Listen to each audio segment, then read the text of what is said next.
to you all. So I'm very pleased indeed to be here today to talk to you all about regenerative neurology, which is one of the great emerging medical disciplines of our time. So this is a discipline that's concerned with tackling the challenge of disorders of the brain across the life course. And the reason I'm interested in this and particularly excited as a neurologist is because I think this offers the possibility of hope for people who today frankly have no hope because they're living or enduring these very tough, disabling, incurable conditions. And for the purpose of today's talk, I'm going to focus on disorders of the adult or aging brain. So we can consider this as a basket term of dementias and related diseases, neurodegenerative diseases. And so you might consider Alzheimer's, Parkinson's, motor neurone disease, progressive multiple sclerosis, Huntington's, vascular dementia. I could go on, but you get the point. The key feature of all of these diseases is that they are uniformly progressive, disabling, incurable, and frequently fatal. So it's not a great look. And the point is, without exception, there are no meaningful treatments. By meaningful, I mean treatments that will slow the disease down. That will be terrific. Stop the disease if you're being hopeful. If you're being an ultimate optimist, you would want treatments that will give back what has been lost, regenerate, reverse, or repair. You've already heard about the consequences of living longer. It's got implications for democracy and voting. But these disorders that I've touched upon are all age-related, so the numbers are going up, and the numbers are staggering. And Roger referenced the 1 in 6, and this is a figure that we all can, I think, recognize, because many of us will have somebody close to us who has one of these conditions. It's almost inevitable. So, for example, my father is over 80. He is one of the 1 in 6. So just think about these numbers. They are staggering. Every 3 seconds, somebody's being diagnosed with dementia. 1 in 4 hospital beds is occupied by somebody with dementia. Leaving aside the colossal waste and of the monetary implications of that, it absolutely is not the right place for somebody with dementia to be in a hospital. And then the projected numbers are shocking. I mean, you can see them. People would argue, but overall, the numbers are indeed colossal. So the question I'm always asked is, well, given the burden and the prevalence, and it's growing, given that there have been decades and decades and billions of dollars of research, why has there been such little progress in developing therapeutics for brain disorders? And contrast that with the spectacular advances that have occurred in cancer medicine. And we all recognize this. The diagnosis of cancer in the 70s is very different, its implications today. And you can see this represented in the graph. Survival's going up, mortality's going down with cancer, dementias is going the other way. So in order to consider the why here, first I have to tell you a little bit about the brain and how it works and what goes wrong. So in other words, I need to tell you everything I learned at medical school. And believe me, this isn't going to take very long, okay? It's going to be one slide, albeit with a couple of animations. So the top image on the left is a healthy brain. And the brain is this extraordinary collection of synchronized wires. And these wires result in this amazing symphony of electrical activity. And it is this synchronized electrical activity that underpins our ability to emote, remember, forget, move, feel, and so on. But in disease, these wires or nerves get disrupted and the circuits get lost, damaged, broken. And you've got the brain below the healthy brain, which is the brain of somebody with Alzheimer's. It's atrophied, it's diseased, it's scarred. And the circuits are disrupted, so the signal is slower and damaged and broken. In a sense, it's going from Swiss rail to British rail. And you get my point, in which case you may never get there. So that's thinking about the brain in its abstract form, but how about the lived experience of the brain? And so this is Ewan MacDonald, a remarkable man, and I'll return to Ewan later. So Ewan was, like many of you here, a banker, an investment banker in London in his late 20s, when he was diagnosed with motor neurone disease, and I've looked after Ewan for a long time. So that's in 2008.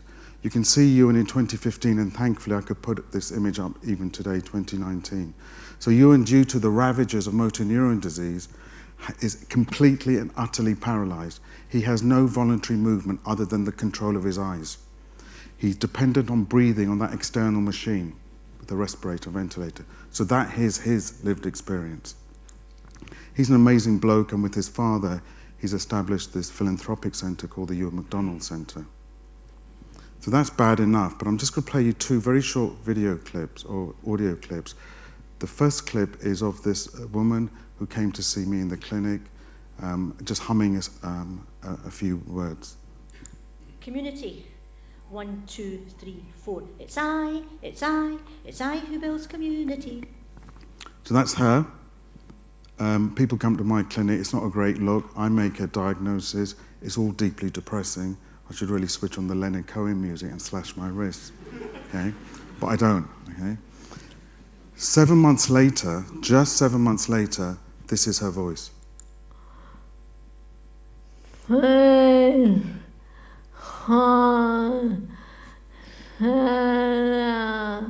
it's a tough listen, isn't it? It's distressing, it's awful, because she has lost the control of her bulbar muscles, which are the muscle that controls speaking. But that's just a surrogate for all the other muscles in her body collapsing. And then in her case, I think she died within 12 months of the diagnosis, which is the fate of 30% of people with motor neurone disease. It's worse than most cancers. So returning to the question I posed at the beginning, is why has there been such little progress in medicines for the brain? And fundamentally, this reflects the fact that the brain is, without question, I think, the last area of human discovery. So what you've got to remember and recognize is that the brain, by a country mile, is the most complex organ known to man. So it's an order of complexity, logarithmic, more complex than any other organ, the heart, the liver, even the kidneys. And so the paradox is you've got the most complicated organ, and yet we have the least sophisticated tools to study it, because the brain is, by definition, inaccessible. If something goes wrong in any other part of your body, your lungs, your heart, your skin, your blood, a doctor will put a camera there and or take a piece of tissue out called a biopsy.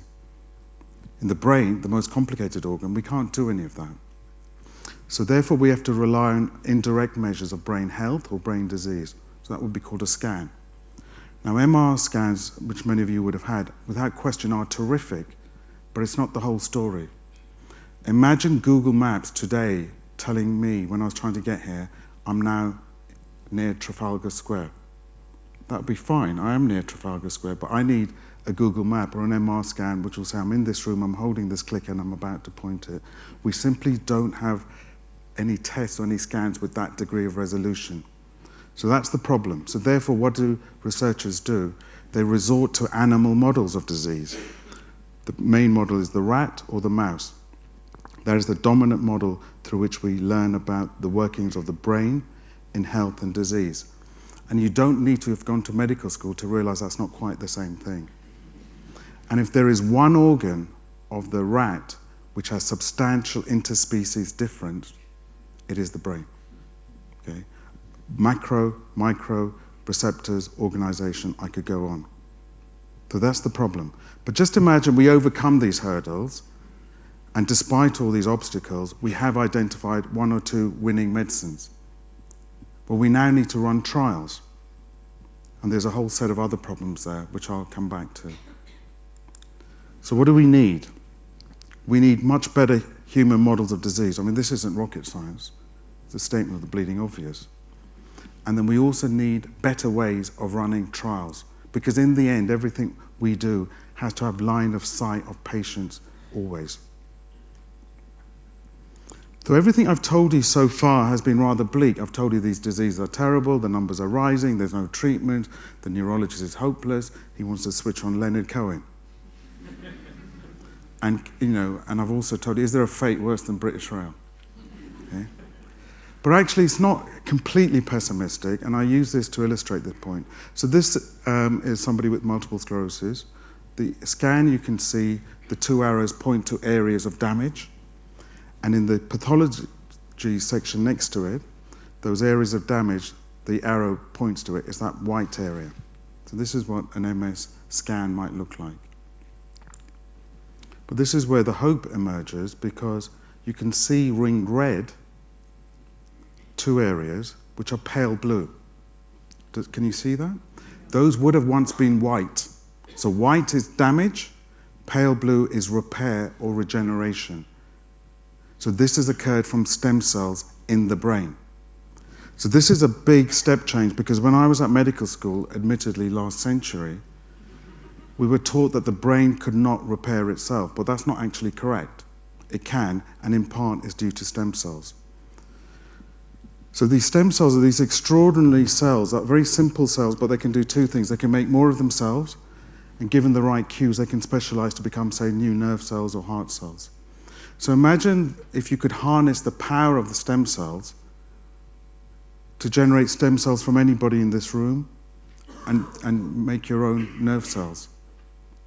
And then maybe you could use that as a new approach for discovering medicines and even treating people. So you might want to just extend even that imagination of the possibilities. So if you take that all together, imagine you could, from anybody, let's say somebody in the top who's got Alzheimer's disease, because there's 200 different types of nerves, but you could make absolutely that person's nerve cells that are particularly vulnerable in Alzheimer's or motor neurone disease. A lot of the Americans still call it Lou Gehrig disease. MS, Jacqueline Dupre is often used as a poster person for MS because she was young and she captured the fact that MS is 3-to-1, female, male. But the point about this slide is, just imagine if from anybody with a disease, you can make unlimited numbers of the cell that is damaged in their disease. Just think what you could do. You could model the disease using human cells from the patient in a dish. You could discover treatments in a dish. So this is now possible. This is possible. The only figure here that everybody will know is Dolly the sheep. You won't know the bloke on the right. He looks a bit like Michael Heseltine. Okay? That's John Gurdon. That's Ian Wilmot. Those 2 are responsible for the top 2. Ian Wilmot led the work that led to Dolly the sheep.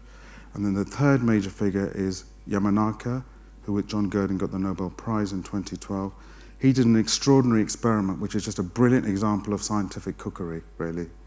He took blood cells, skin cells, and sprinkled it. I mean, it's Michelin-style cookery, it's not Nando's, but nonetheless, right? He sprinkled it with just 4 ingredients, and you can flip a blood cell into a master stem cell. And from that master stem cell, you can now generate those nerve cells that I've talked to you about. So just pause on that. So anybody in this room, if you gave me 5 mils of blood, 3 months later, you will have unlimited numbers of your master stem cell bank, personal to you. So if you just reflect on what I've tried to tell you, and bringing this all together, this is how you might consider a new wave of human brain drug discovery. So you start with the patient, that silhouette of somebody with a disease, let's say it's Alzheimer's, Parkinson's, motor neurone disease. You take from them a blood cell or a hair cell or a skin biopsy. You then do that cookery bit. It's expensive, but it's just cookery. You've now made the master stem cells that you can see. And from now, you've got the diseased master stem cells, you've got a healthy control, could be an unaffected relative.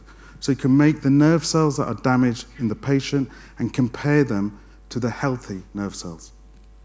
And again, you don't need to be a great experimentalist to work out what possibility that might offer.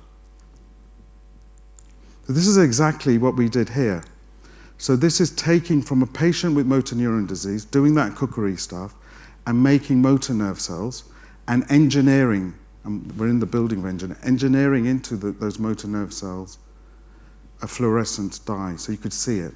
So what you're seeing here is a living motor nerve cell from a patient. And you can track its growth and also its survival. That's all you're doing here. But this is extraordinary. And so now imagine the red line are the diseased motor nerve cells, and the blue line are the healthy. So what you simply want to do is find a drug that can bring the blue line, the red line, closer to the blue line. So forget any prior hypothesis, any great ideas. You can take an empirical approach to this. Do you see what I mean? So until recently, in a classically British academic way, we would do this in a sort of shoestring Heath Robinson type approach. Okay? But even now, we can scale up using technologies. So technologies that now allow us, and this is represented in this slide, which allow us to adopt automated, high throughput, scalable, quantitative systems. So on the far left, you could imagine we're screening those motor nerve cells to get the red line close to the blue line with drugs. The drugs could be existing medicines that we want to repurpose, or they could be novel chemical compounds, or they could be, and Tim's going to speak later, they could be related to natural product libraries or drugs from nature. So you could screen to see, are there any winners? Are there winners that bring the red line to the blue line? So let's imagine we've done that, and that's exactly what we will do. So you then need to close this loop. You now need to test those medicines in trials, because that's the only reason you want to do this. And here is another point of innovation, because today's model is broken. We know that. That's why there have been no great therapies for all the conditions you can think of in the brain, whereas there have been in all the other organ systems. So this is what happens today. So imagine the 4 people in the front row each have their preferred medicine. Medicine 1, 2, 3, 4. They were each convinced it was a crackerjack. This is the drug that's going to solve your disease, Siddharthan. So what we would have to do is run a trial. And a trial, as you know, you test the active medicine against a placebo. No matter who you are, where you are, that's going to take 4 years, if not 5. So to test your 4, that's 16 years or 20 years. And people run them in sequence, which is ridiculous. You've got this huge number of people with the disease, and we're doing this. And people don't have 16 years to test 4 medicines. And it won't be 16, it'll be more like 20. And each time you have to rebuild the team. So what might be possible? It's this. Take an adaptive multi-arm approach to this. You can have several arms. I could test all 4 of yours versus a placebo. So that's called a multi-arm study. And again, it's not rocket science, but it's never happened in the brain. Where it's happened is in cancer. Prostate cancer particularly, pioneered just down the road at UCL. But the implications of this are profound. It means that you could test 4 medicines in under 7 years, and you can keep adding to that. You can have a carousel feeding this from your stem cell discovery, a pipeline. Can you see that, what might be possible? And this is simply a combination of resource and vision and connecting the communities of researchers and, crucially, patients. Because patients want the opportunity to participate, and we've heard a lot about participation today in studies and trials, and that's the position we need to get to. That's exactly one of the things we're going to launch later this year. So this is a partnership, as so much research is, rightly so. It's collaborative, it's internationalist, it's bringing together experts from the Ewan MacDonald Centre, J.K. Rowling, an extraordinary, generous woman who's a brilliant example of targeted philanthropy, a clinic that I run in Edinburgh named after her mother, who died of multiple sclerosis. So working with those and other people, and you can see some of the affiliations, we will start this. They've always got a cheesy acronym, but it's called MND Smart. But the point about this is the first of a wave. If I or somebody else was talking in 10 years' time, all of these conditions will have everybody, just like cancer, being given the opportunity after the diagnosis to participate in a trial. That's the very least we should be doing. So I want to just end in the last minute where I began. So this is Ewan. I showed you him in 2008, and then in 2015. You've already heard about the consequence of the disease and what it can do to people's voice and the loss of the ability to speak. So the diseases are terrible enough, but to lose the ability to speak, lose agency, control, identity is terrible. So could we bank people's voices before they go off, and could we repair the damaged voice? So listen to Ewan. There's a short clip. 2008, we had 3 minutes of his speech. When I say we, it goes without saying, it was the sort of amazing computer scientists and technologists. So they have taken 3 minutes of recording and created a synthetic voice which Ewan uses, instead of text-to-speech, because he hasn't got any use of his hand, uses his eyes. Ewan McDonald, I'm from Edinburgh. I'm Ian MacDonald. I'm from Edinburgh. I'm an ex-student at Edinburgh University, where I studied law. I'm an ex-student at Edinburgh University, where I studied law. So it's not perfect, that's the beta version. We've now spun out of the Edinburgh a social enterprise company, if you like, called Speak Unique, which is the next generation of technology. I'm just going to finish by playing a very short clip of my voice. Now, you've had the misfortune to have listened to me for 20 minutes. So now what you're going to hear is a completely synthetic voice, my voice, which is totally synthetic, got the whole vocabulary, but this is just a short clip. You can decide for yourself if it sounds anything like me. The rainbow is a division of white light into many beautiful colours. That's a completely synthetic voice, and that has implications given what Carol was talking about.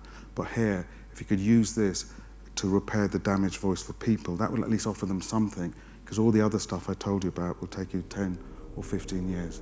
Thank you very much for listening.